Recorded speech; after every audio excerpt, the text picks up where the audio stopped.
Live from Dr. Henry Armitage Memorial High School AV Room, welcome to episode 107 of the Horror Podcast.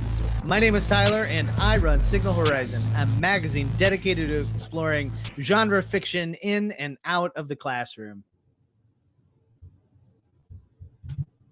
And you're Oren. I am, sorry. Something distracted me. I am Oren Gray, Monster Ambassador at Signal Horizon, and the guy who usually picks the movie that we're talking about. And I think I did pick this one as well, because I had never seen it, and I did not imagine that you had never seen it, but it turned out you hadn't. And I had just been writing a list for a client about movies that were set on Halloween, and this one came up, so here we are. Yeah. We thought...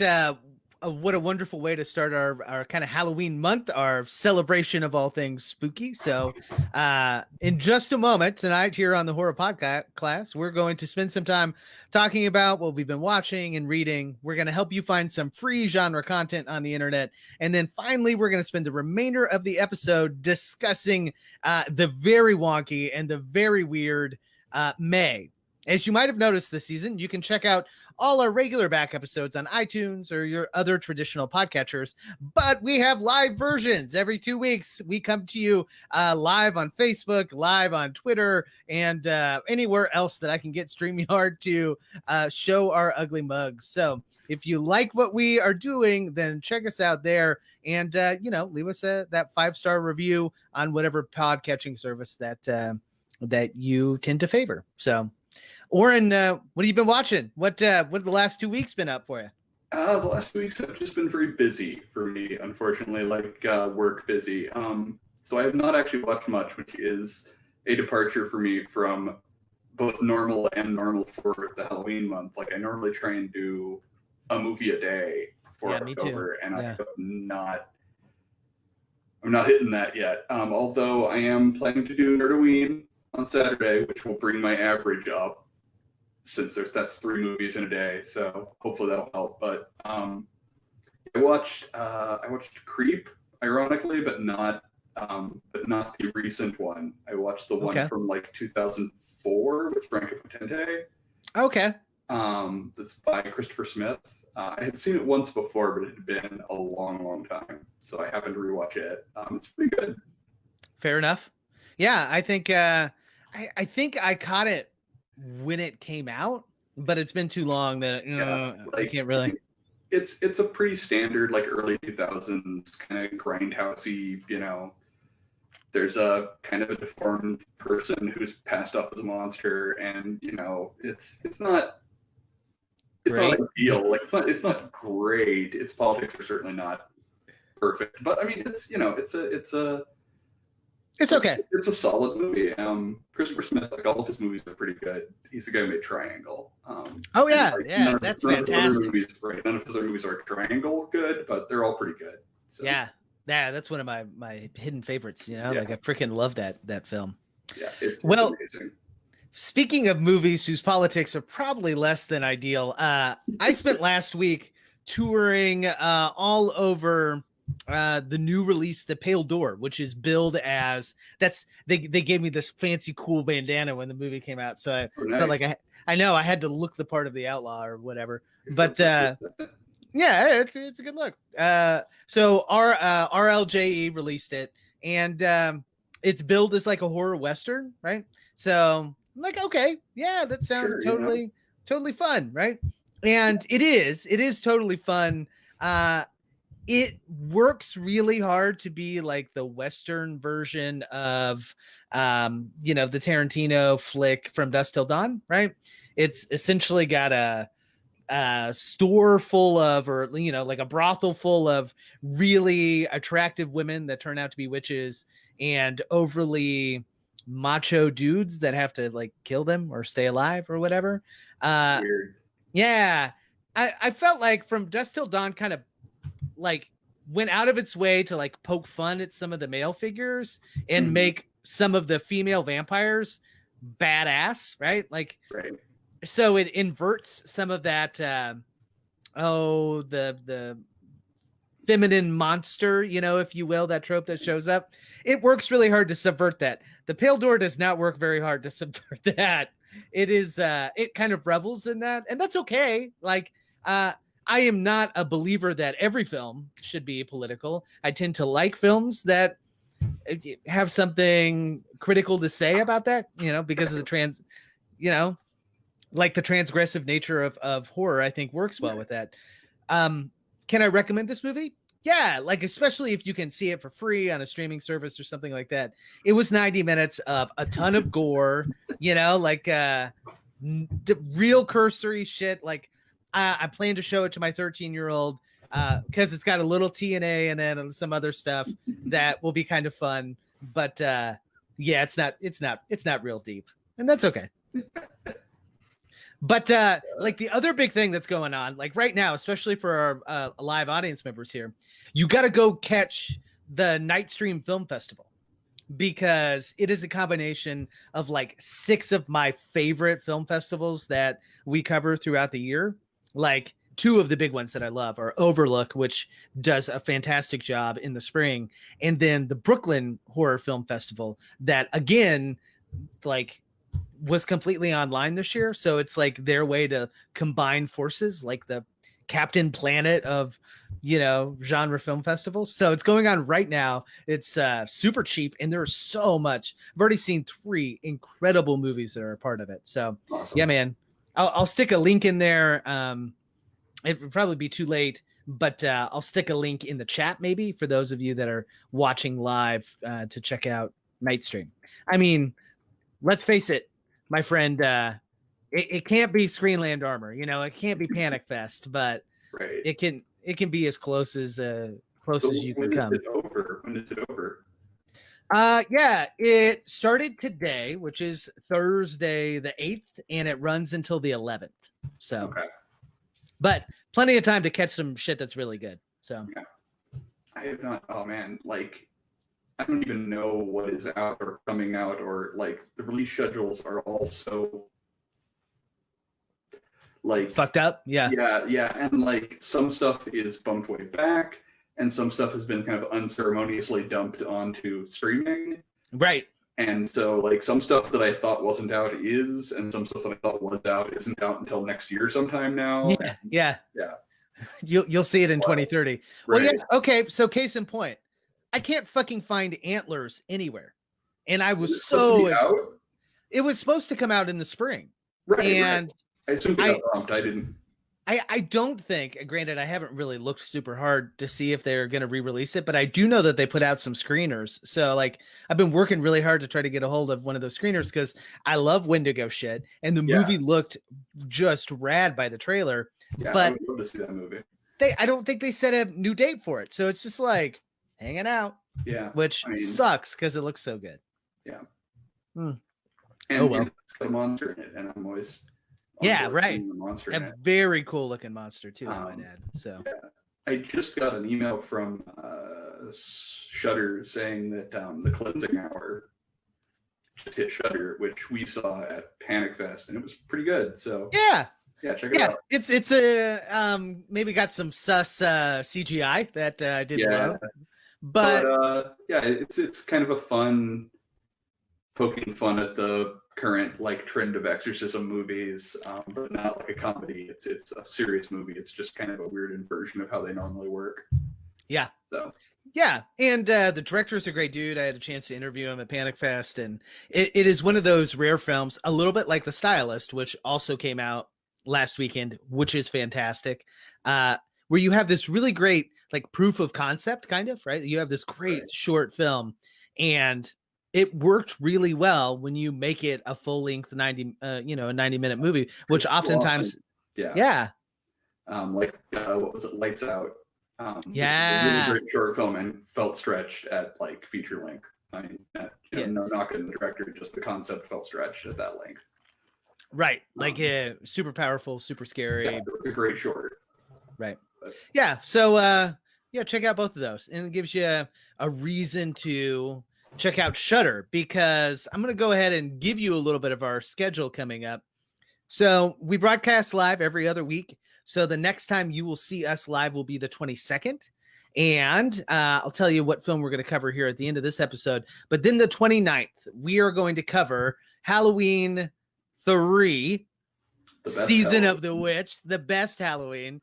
And beforehand, we want you all to, especially those that have Shudder accounts, we're going to all watch the movie together beforehand. And Oren and I, and hopefully all of you, will tweet our way through it so that, you guys will kind of create the lesson plan for that particular episode, which I think would be pretty rad. So hopefully some people will be seeing it for the first time so they can just be like, what the fuck the entire time. Oh yeah. Yeah. So I caught it right after it went on Shudder, and it was so glorious. It was exactly as I remember it being. So yeah.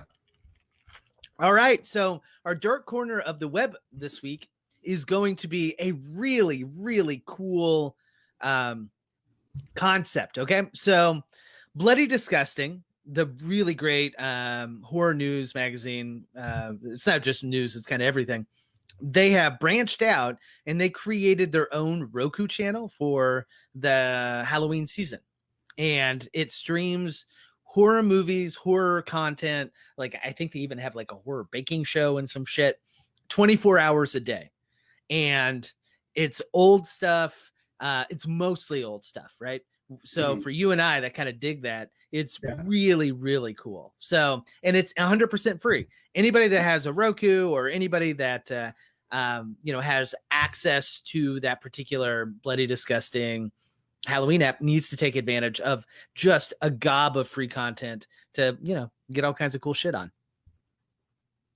I might also add that I caught May for free this week. Where did you watch May?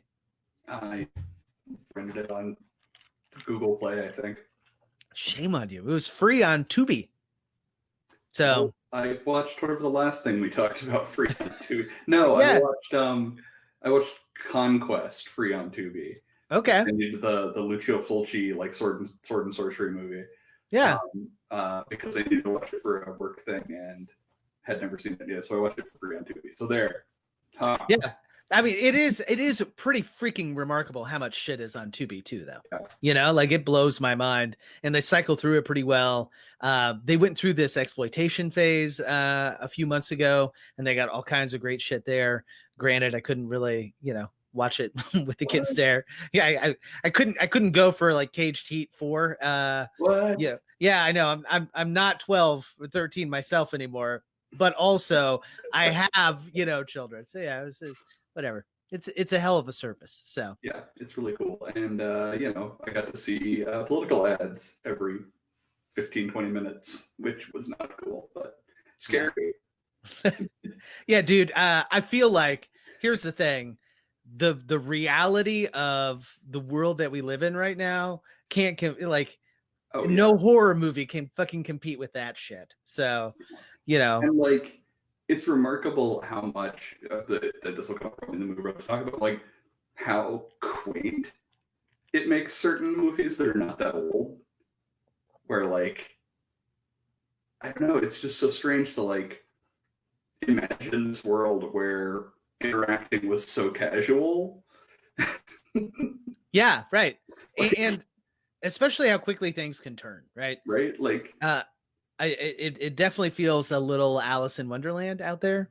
Right after the pandemic started, someone posted this meme that was like, hey guys, you remember how we used to have parties where we all ate food that someone had just blown on? Oh. Because cakes, right? You blow the candles out on cakes, right? And it's like, man, yeah, that's actually weird. That's weird that we ever did that. Yeah. Well, and it's like we had this like suspension of disbelief that things were utterly and totally disgusting in our regular day lives. Yeah. Well, and I'm just so cognizant of like that kind of shit that we would do that like at school, right? Like I was gross at school. I would leave my silverware on the desk. I would I don't know, sometimes I'd reuse a plate. I would, and I certainly wouldn't wash my hands between like interacting with kids and paper. I don't know. I just am too busy. Right. So, and now it's like if some kid turns a paper in paper, right, instead of electronically, it's like it's radio goddamn active, you know? I'm like, oh my God, what do I do with that? I'm sure it's fine, but you But know, like, it's yeah, and like every encounter with people is like fraught with like tension now. yeah, Like, it right. seems like every time you like you're in a store or something and like two people turn down the same aisle, there ought to be like tension music. Yeah. And I hope I don't lose any listeners or readers to Signal Horizon when I say this, but if you ignore the arrows in the supermarket, you're part of the fucking problem, man. All right. Yeah. I mean, understand you may want to get one or two things. Just use the arrows. Right. It's so much simpler. And I fuck the arrows up all the time. I do. Like I You're am that guy. no. So like I am inevitably turning down the wrong aisle, then stopping, and then like spinning in a small circle and going the other way like a video game character who just like hit a barrier or something. Like I could see you doing that. You're I'm like, oh shit, what do I forever do? doing that, right? Like, oh crap! Oh no, the arrow says go the other way. No, Meanwhile, I'm the one that's like at the end of the alley, you know, at the end of the aisle. It's like, what the fuck is this guy doing? You know, right, like he's waiting for you to blocking. get the Yeah. hell out of the way. Oh, dude, that's the world we live in, though, man. And the one thing, right? Because my day job, I'm sure our horror audience does not care so much about this, but my day job is to teach debate, right? So our first debate tournament is this weekend, and it's all virtual, and it's all new kids, and everybody's freaked out. And the one thing that the debate community and all those kids that we're doing have repeated to one another is show our students and our in each other grace, right? And I think we would all do better by that, understanding that as chaotic as the world is, being a little more patient, being a little less pissy when somebody fucks something up is worth its weight in gold right now. Yeah, So yeah. absolutely. So speaking of I don't know, this transition is going to be rough. I've got a new segment. I was like, speaking of being nice, nah, that's not going to fucking work. Speaking of debate, Yeah, okay. Speaking of knowing things, how about that? ooh, Yes. there we go. Boom with the dynamite. So one of the founders of Signal Horizon and one of the original co-hosts of the Horror Podcast is now back in town, right? So Mike D is back in town, and he brought me a gift that he found, and it is one of the old school versions, right? It's horror movie edition from Trivia Pursuit. So I'm terrible at this shit, and you know way more than me. So I thought, go ahead. I like that like a horror movie font that they used. That was nice. With the Yeah. for the O and everything. That's cool looking. Yeah. No, the whole thing is, I think, fucking rad as hell. So, and it was unopened. So like somebody was like received it as a gift and then gave it to the Salvation Army or something. It's like, what is wrong with that guy? But I inherited it. So I think every episode I'm gonna read you these 6 questions, and we'll see if you, the horror genius that you are, at least you know significantly more than I do, will know the answer. Okay, are you down? Well, I'll give it a try. I'm not trying to know anything right now, but we'll see. And if you were watching at home, or if you catch this later when it goes out next week, then send us your own answers, and maybe I'll send you some free cool Signal Horizon swag. So here we go. Question 1. This is purple category with bats. I don't know what the categories are because I didn't take the time to read them. I But do like purple with bats. oh shit. Okay. It must be like this is classics. Here we go. In The Mummy from 1932, what actor played the titular character? Boris Karloff.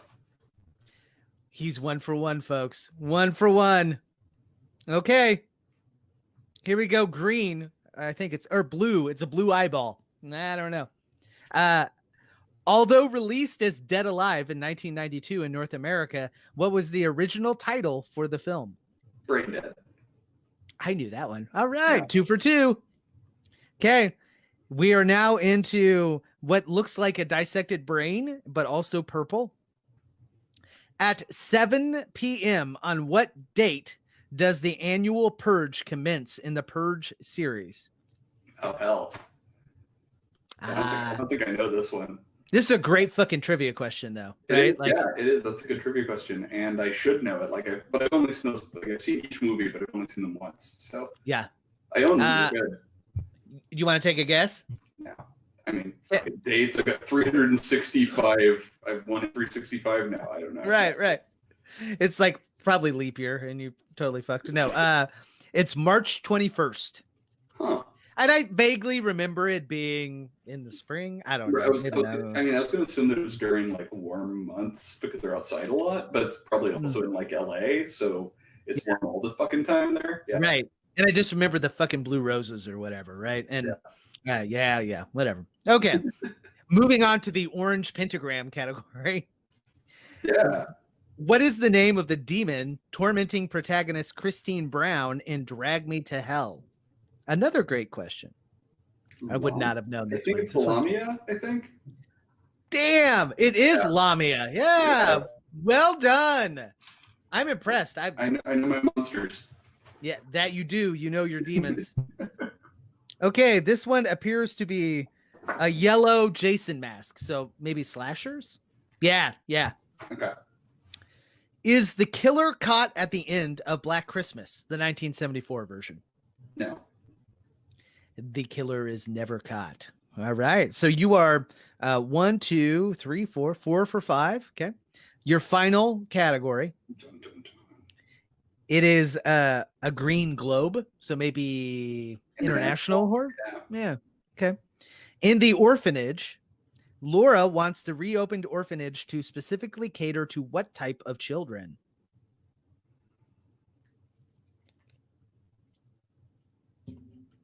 Ooh. Yeah, I don't actually remember. Disabled kids. Hey, somebody guessed March 21st. Somebody got it. Nice. Yeah. Hey, Facebook user, if you like log in or something, I think we can see your name, or you can just type it down below and we'll know who you are. So, all right. That was kind of fun. On the orphanage one. I love that movie. Oh yeah, it's got some really, really great scares in it for sure. Yeah. And that fucking weird pillowcase thing is, I think, terrifying. So yeah, and like, it's one of those movies that has like a reveal that is like awful enough to justify the build up. Like, yeah. Oh yeah, it earns every bit of that. Yeah. So often reveals are like, yeah, it's not as cool as like it was building up to. Or right. Could have been so much better. Yeah. But yeah, it's yeah. Okay, so I think it's time to get into tonight's episode, Oren.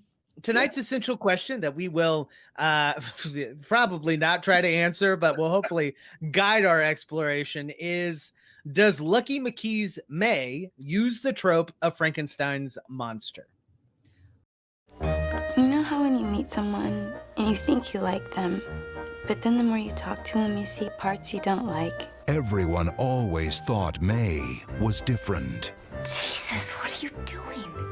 Relaxing. Doesn't it hurt? Ow! You crazy bitch! But really, she was just misunderstood. I need a real friend. Someone I can hold. Don't be mad. Then, one day, May met Adam. Hello? The boy I saw today is different. So what do you do, May? I work at the animal hospital. When I left for vacation, my dog had 4 legs. You can't sew it back on, can you? I could. Some people think it's kind of gross. I love gross. Really? And she thought he liked her just the way she was. Oh, I'm bleeding. May, this is weird. You like weird. Not that weird. But May's new friend turned out to be just like everyone else. I'm sorry things didn't work out between us. It just didn't feel right. So many pretty parts, no pretty holes. So May decided to make a friend of her own. I need more parts. You have a beautiful neck. I love your tattoo. Can I get a few more measurements? I love your hands. You have really beautiful legs. You're gonna look perfect.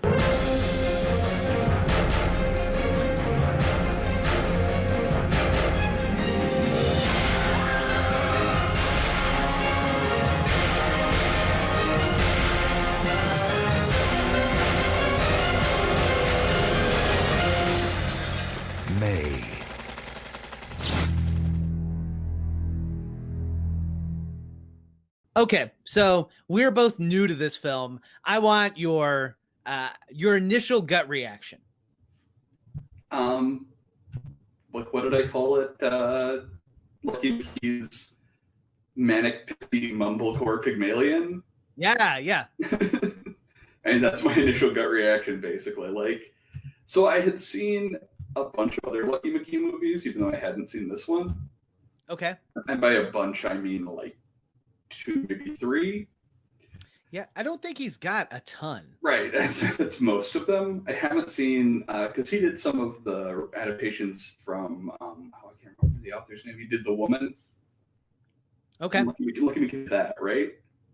That sounds good to me. Yeah, This one, Lucky McKee is kind of new to me. So So I know I had seen The Woods that he did. I had seen Sick Girl, his Masters of Horror episode. And I'm pretty sure he did All Cheerleaders Die or something like that, which I have seen. So, but like, except for Sick Girl, those are all like lighter than this one, at least somewhat.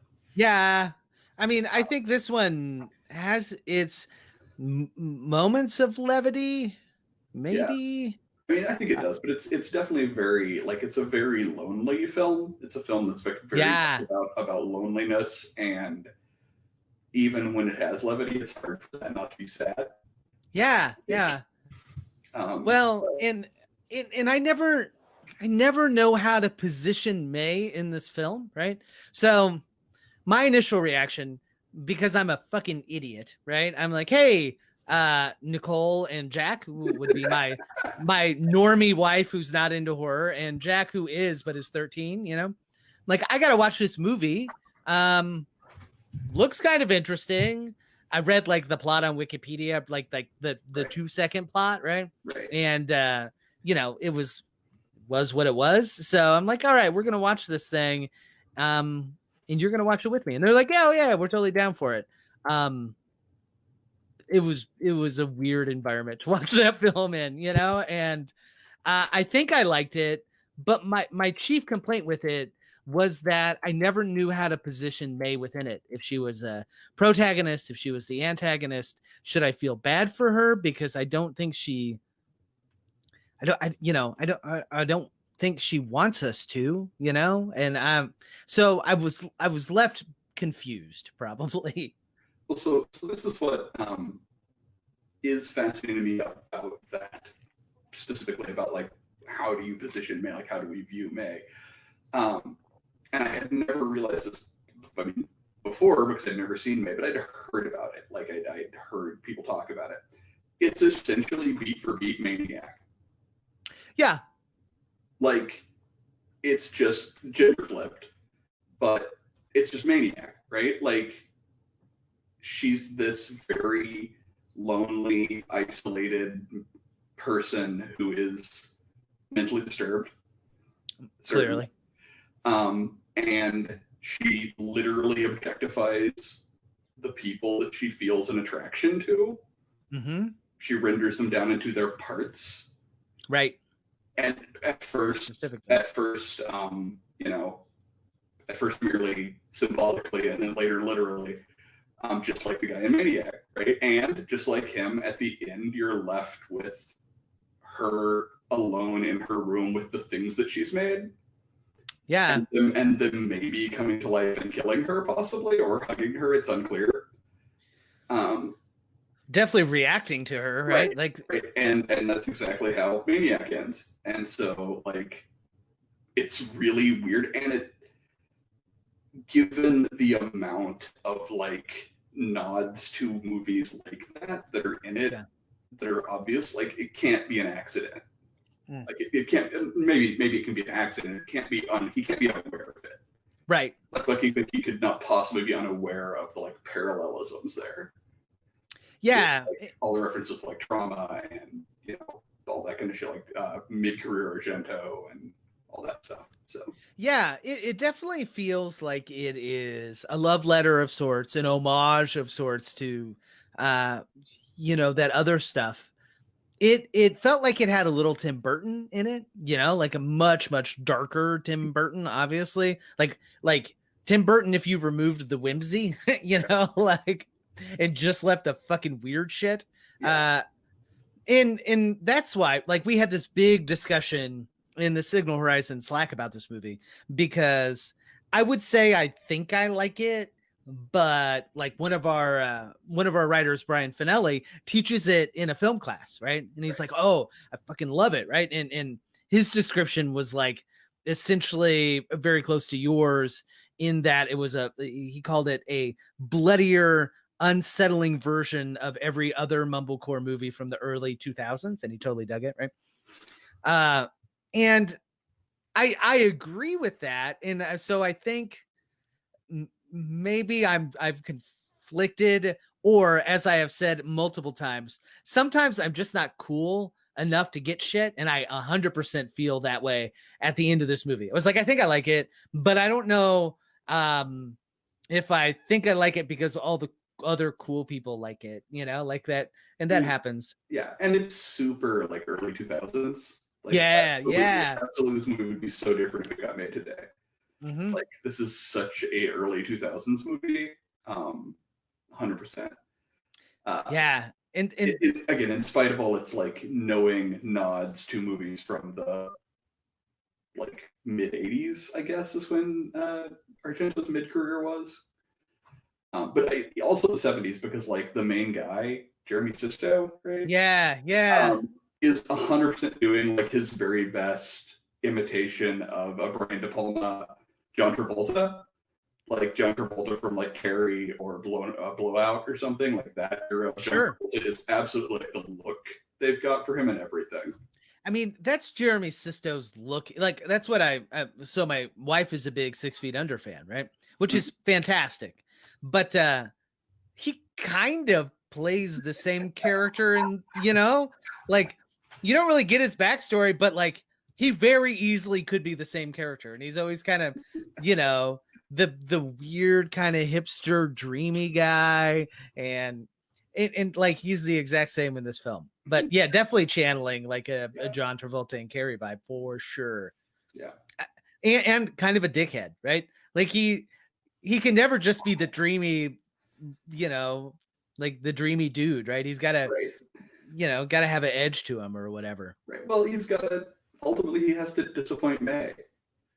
Like, that's the thing. Right. Everyone has to let her down in some way so that she can try to make a better version of them. Yeah, right. And try to combine all of those different elements. Yeah.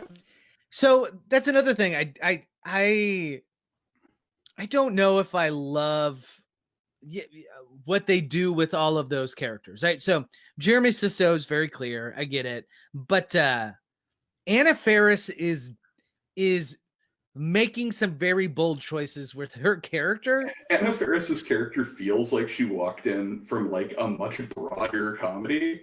Right. In this movie, I do not know what the hell she's doing ever. I love it. Yeah, like if you like that, it's so fucking random. Like, she feels like she's from another planet. Yeah, and definitely from a different movie, right? And I think probably, if I can be so bold as to say, that was probably a director's choice to help like provide that foil for May, who doesn't have that energy, right? Who doesn't have that enthusiasm, who doesn't have that, like, I don't know, Anna Faris's character like has shit figured out, or at least figured out what she wants, She certainly knows what she wants. Yeah. Right.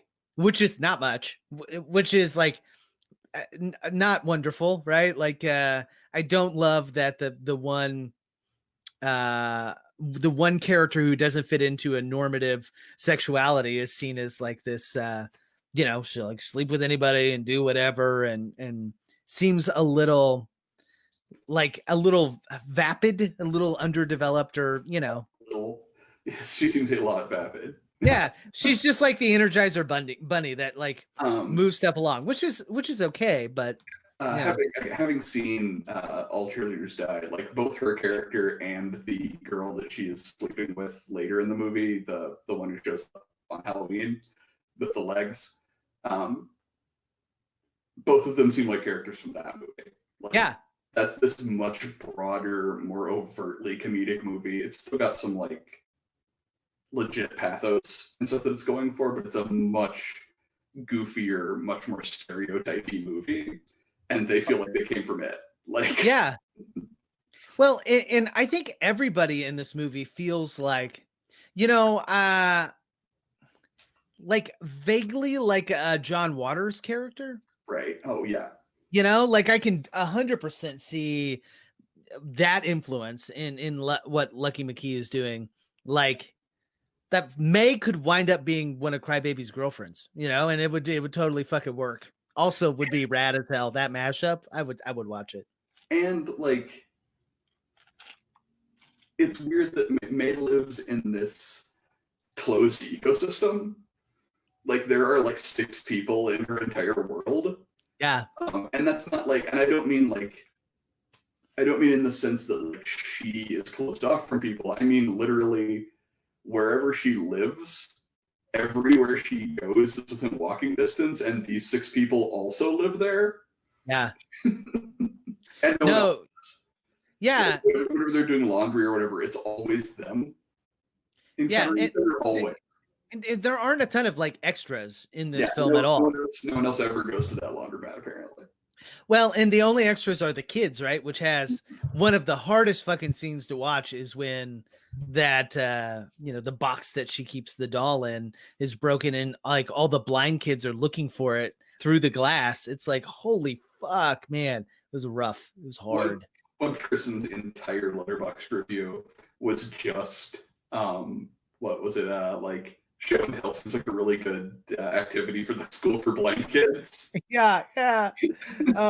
Yeah, that whole thing. Because it is either right before or right after she kills the cat, right? And it's like just I think. 2 horrifically hard moments, you know? Like I don't do dead animals. I did not love the whole School for the Blind Kids like subplot, because I felt like that scene wasn't at all necessary in the movie. Yeah. Like we were already moving toward the doll breaking, like the Right. kid breaking, and I feel like it would have actually had more impact if she had done it herself. Yeah.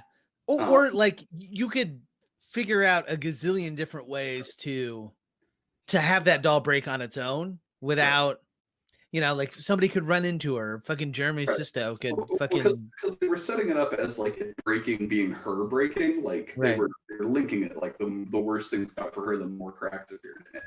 Right. And so like she could have just got angry like when she killed the cat and knocked it off the thing or something, you know, and tied that more closely together, and not had to have the scene of a bunch of blind kids crawling around. Oh.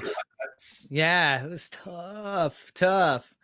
Yeah, so I think we have nibbled around the edges for a moment, but both you and Brian use the term mumblecore, and I think we should spend a little bit of time at least exploring what that very specific subgenre is. What how would you describe it? I'm not really sure what it is. Like, Okay. it's one of those subgenres like shoegaze and some other stuff that I know the term and I kind of know what I associate with it, but I could not actually define it for you. It's like pornography. I know when I see it. I think that's totally fair. Yeah, it's this very kind of indie film, very hipster subgenre that came about in, you know, the early 2000s, and I don't know how long it's lasted. There may still be more stuff happening now, but like I associate it with movies like this and movies like even to some extent the guy who makes who made Rushmore and all those movies, like that kind of stuff. Like a early Wes Anderson or whatever. Right, Yeah. Stuff Okay. that's really character driven, really dialogue heavy. Everybody's really quirky, but like everybody also like is quirky, but also very naturalistic in that they like talk over one another and talk about nothing. Yep. Like Tarantino, you know, like have conversations about nothing that furthers the plot. Yeah, I think you're hitting on all of the major elements. When I went to research it, I like people have written about it and shit, but it boils down to essentially what you said. Like, it's this very specific thing from a very specific time period, right? Like, they may be making mumblecore stuff now, but when you reference mumblecore, you are referencing stuff from the kind of early to mid aughts. So a couple of things, right, that you mentioned that tend to come up in those definitions of mumblecore, that very naturalistic dialogue and scenery, right? Like, it doesn't have a ton of action. It doesn't have a ton of special effects or any of that. It tends to be dialogue driven, very, very character driven. So about exploring like a character or, you know, a couple of characters relationship, maybe. Very small budget is the other. And, you know, you kind of combine them all with pseudo strange characters and you get, I think May is a pretty damn good example of it. Although I would tell you a bulk of the mumblecore stuff that is out, I wouldn't classify as horror. May be one of the few examples that kind of captures all of that. What do you think? Yeah, maybe. Yeah. I mean, I'm sure there are others, but yeah, you know, it's definitely there. There is a really great article from Taste of Cinema that I will link to here that lists essentially like the 10 mumblecore movies, especially if you are a horror fan, that you will like. So Nice. yeah, a few of them I haven't seen. So I mean, that's something. One of them on that list though is VHS, which Interesting. yeah, I think is a interesting choice and not one that I would say is super mumblecore-y. Like, You know? I guess I get it in the problem with VHS is that like it's not one movie, right? It's 5 different movies. Or whatever. Exactly. So maybe one of those vignettes would be that way. Yeah. Right. Like the framing vignette is pretty mumblecore, and so is that first one with the harpy girl, Yes, is the first girl, whatever, where they take the girl back to their hotel room and she yeah is creepy and her face splits open. Yeah. right, yeah, that one's great, by the way. That one is fantastic. That one got made into a feature, right? Like that one got extended into a feature. Am I right about this? You could be right. I do not know. I remember it being one of my favorites of the bunch. I believe there is a feature length version of that segment. I don't remember what it's called, but I think it's the same directors. So if you can figure out the directors, you can find it. So yeah, and tell us what the name of it is, because I don't know.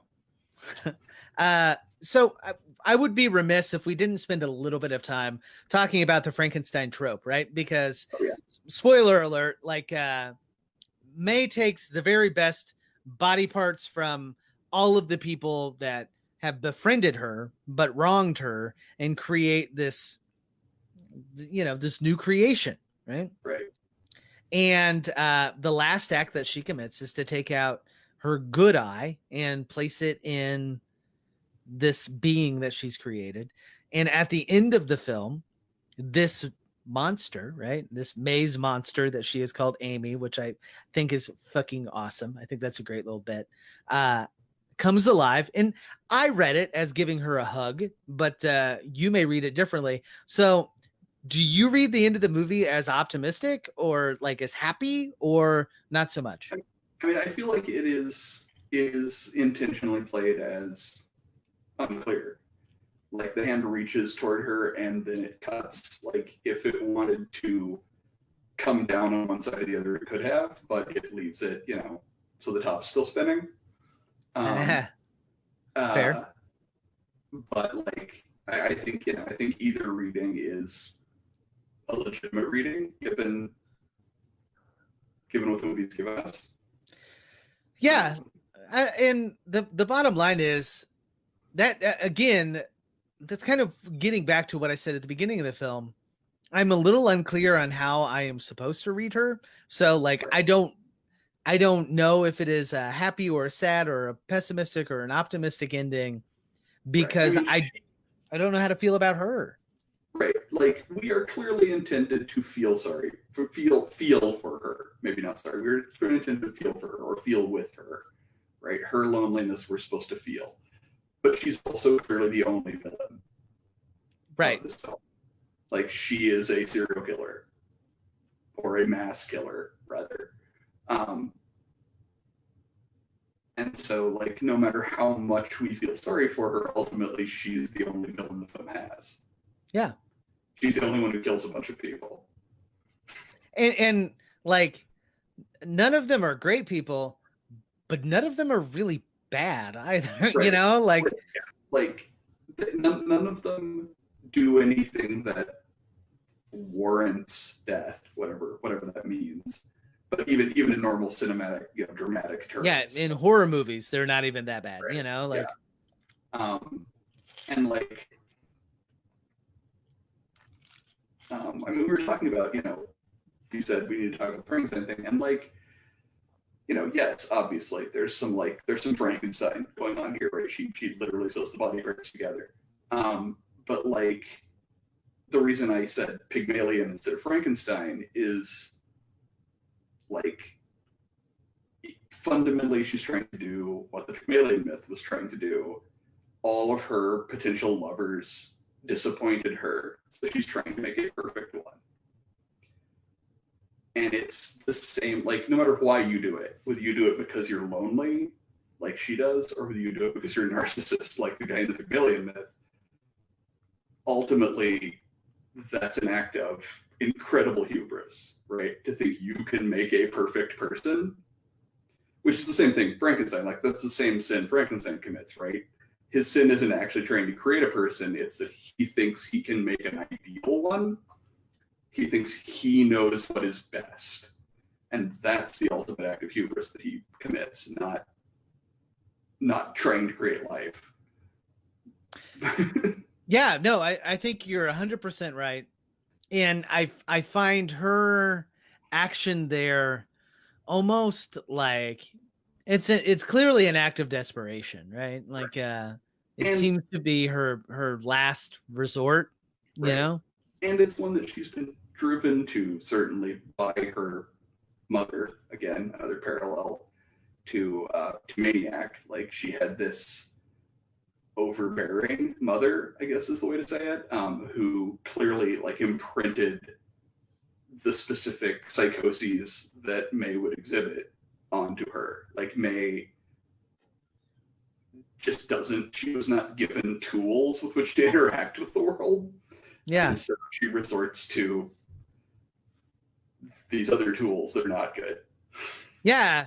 Well, and when she does make an attempt, right? When she does go out of her comfort zone, she faces such dramatic repercussions from that she then retreats back into herself or retreats back into, the fucked up kind of world that she's created, and ultimately decides it's easier to take parts of the outside world into the inside, into where she is, than vice versa, which I think is a really powerful message in the end, and not necessarily one full of hope and positivity, right?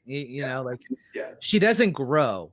No. And this is definitely a movie that gets loneliness and it gets being damaged and being afraid and hurt in really clear ways. Like it definitely gets those feelings. And it's not always pleasant to watch either, but there are parts of this movie that are hard. Yeah. And like it's interesting because like she does, like the repercussions that she faces feel very severe to her and therefore to us, but really nothing happens to her. Right? Like she gets kind of dumped once and cheated on once. That happens to all of us. Yeah. Yeah. It's nothing that would be earth-shattering to anyone who had the tools to cope with the world. But she doesn't have them at all. So for her, it's everything, right? She loses everything to her. Yeah. And I think that has something to do with the fact that for her, that movement to the outside world, right, Right. is a much bigger leap of faith than it would be for most people, right? And as a result, like her stakes in her mind are much higher. And as a result, you know, when they don't work out, obviously the repercussions are much higher too. So Yeah, I mean, she's she's the doll that can't leave the case, right? yeah. Fundamentally, and when the kids, like, even when the kids ask her, like, why can't she come out, and she doesn't know. She says Right. she can't. Yeah. Well, the entire movie reminded me of, and I can't remember the author. The author is a female writer, and it was featured in Datlow's like best horror of the year, maybe 2017. And it came from this Frankenstein reimagined anthology. And the long and the short of it is the story is this girl that is abused by her father, essentially. And she goes, like, her best friend will sometimes spend the night or lives next door or something like that. It's been a while since I've read the story, but she slowly but surely in the middle of the night will like cut off a piece of her skin, not very big, and then like put a band-aid over it or whatever. And, like in a year's time, she has created this full-sized human being, that's made out of skin and stuffed with whatever, that she can now put in place of herself to offer as a sacrifice to her, her nasty pedophile father. Right. And it's just like, really, it's a coming of age story, but also I think speaks really specifically to the idea that at the end of the day, Dr. Frankenstein creates the monster Frankenstein, or Frankenstein's monster or whatever, right? For a myriad of reasons, not the least of which is companionship, right? Not the least of which is to have, something or someone to share all of his discoveries or his successes or his whatever with. Right. And that's why it's a tragedy. And that's why May's a tragedy too. Yeah.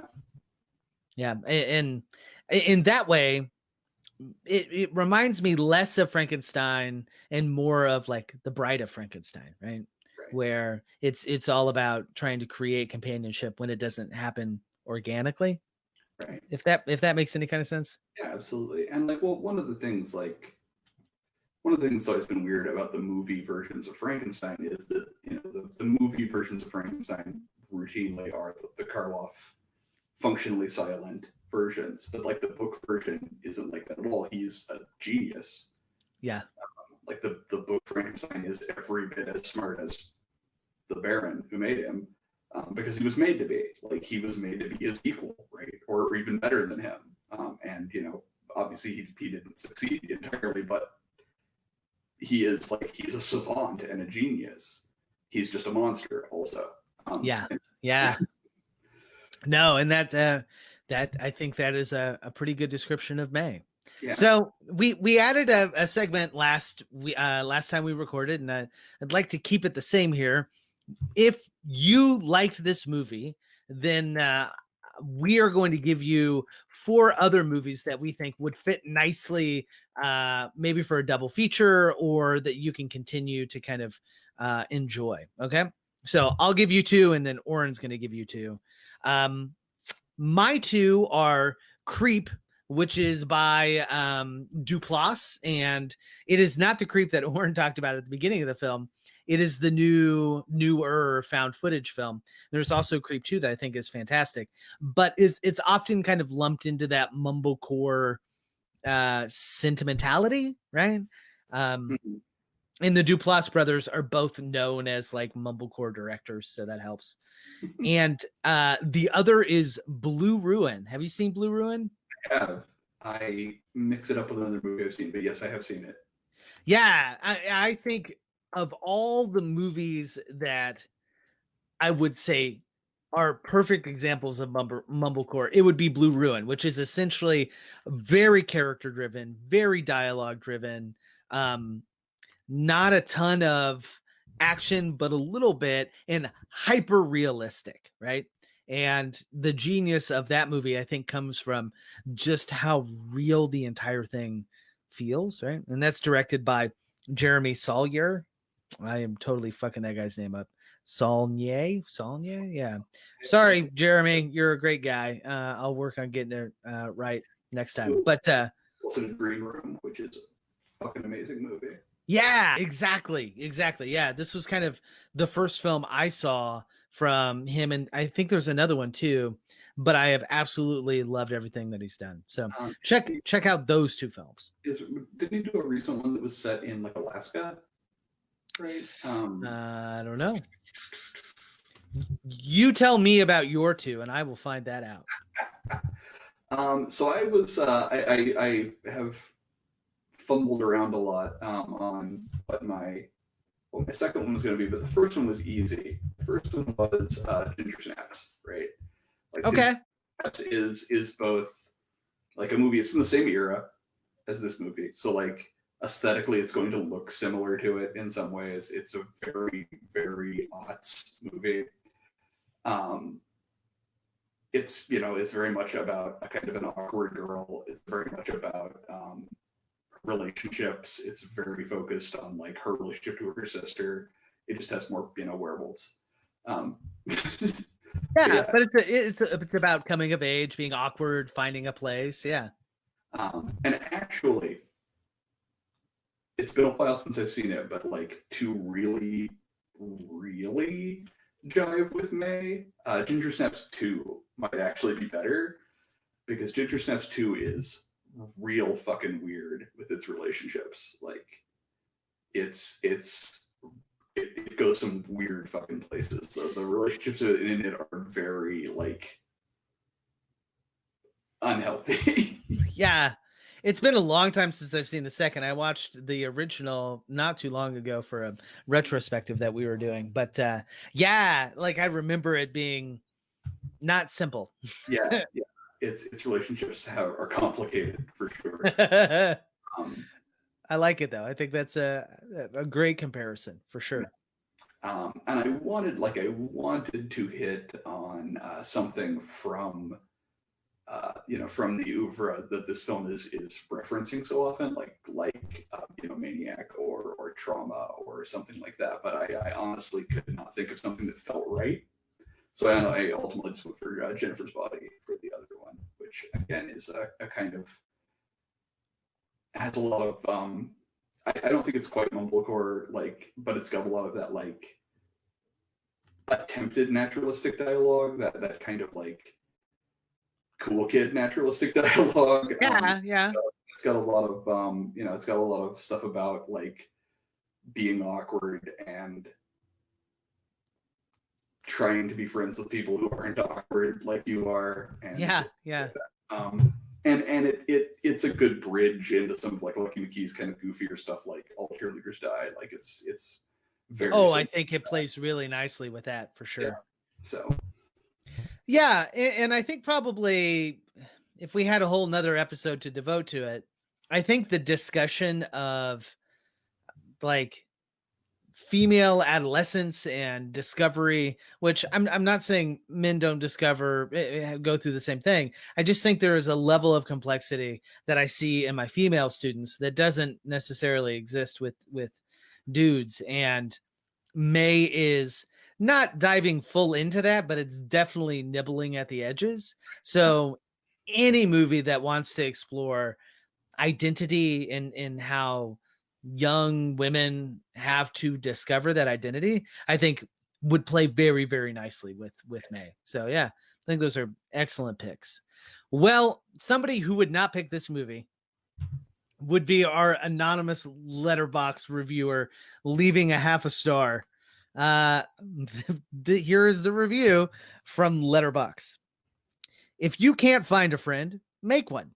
That's what I have done, but my friend isn't a creepy doll. It's a mass of cables and wires that makes blue blop, bleep blop, bleep blop noises. I have enough awkwardness. I don't need to see beautiful actresses attempt to be awkward on celluloid. This was so infuriatingly hard to watch for more than a couple of minutes at a time. I had to shop for more bleep blop, blue blop, bleep blop parts as this was running to make it through. What's so infuriating is that May has friends. P.S. The Hunky Guys student movie sucked really bad. Yeah, all right. So there's a lot to unpack, as there always is here. He's not wrong though, right? Like, she's not so terribly lonely that she's exiled. Like, so one of the really strange things about this movie, right, is like, how long has she been working at that vet clinic? right. Because she knows her way around really well. She knows all the shit back to front. She's got all these stories about it. So maybe Anna Faris's character hasn't been working there very long, because like it seems like they've never met prior to the first time they talk on screen. Yeah. It is really strange. Like, right. Or has Anna Faris just been that perky and that like and worn her down over a year? I definitely don't get that impression. She's got to be, but like that's a friend, and Jeremy Sisto is kind of into her, right? Despite her being like at one point, like very famously, she's like, I'm weird, right? And he says, I'm kind of into being weird or something like that, right? So and he clearly is. Just again, she's a little too intense for him ultimately. Right.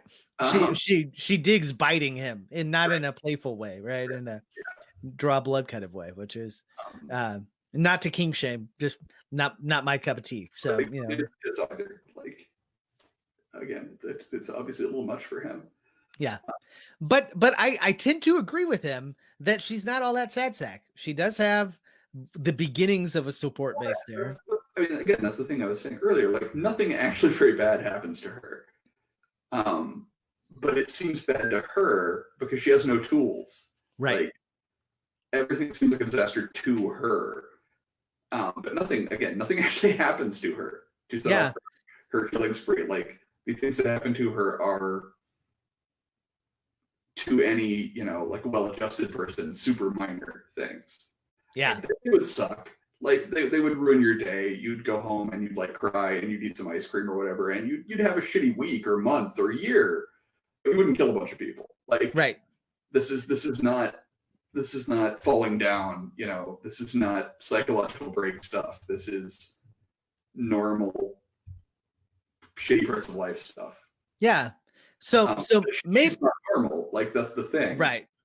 It's not that like her life is so terrible. It's that she was made to be broken. Yeah.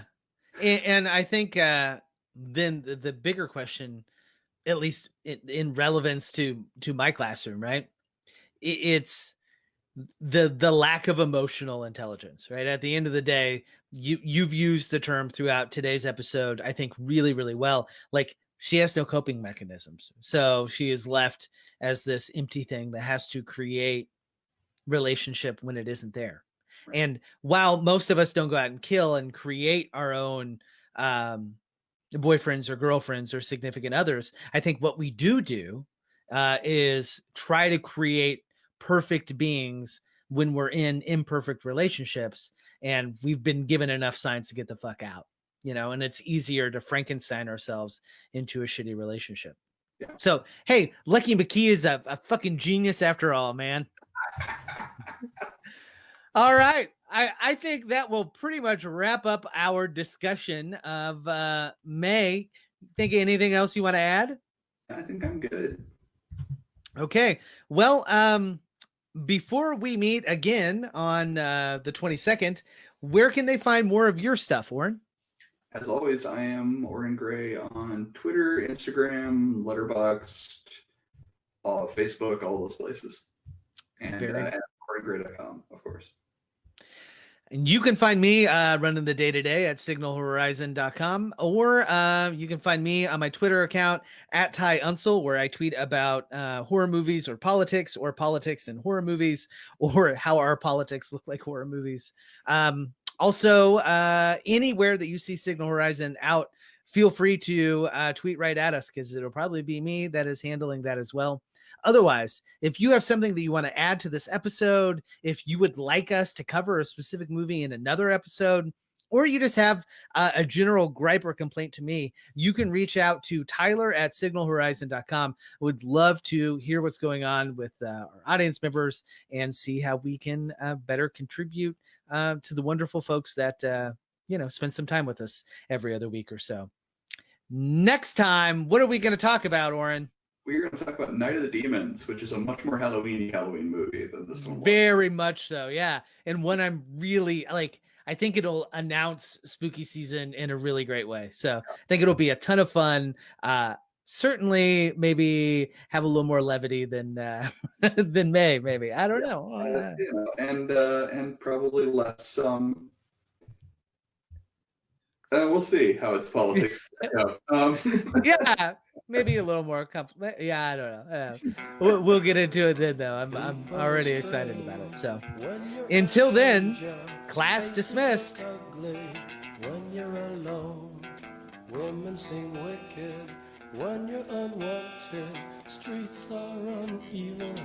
When you're down, when you're strange, faces come out of the rain.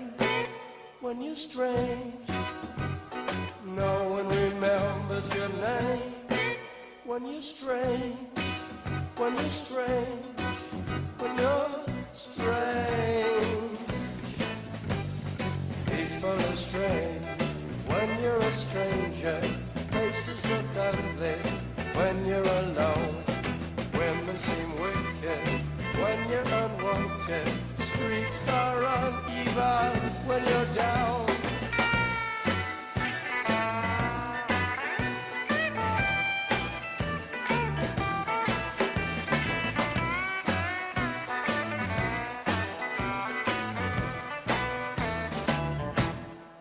When you're strange, faces come out of the rain.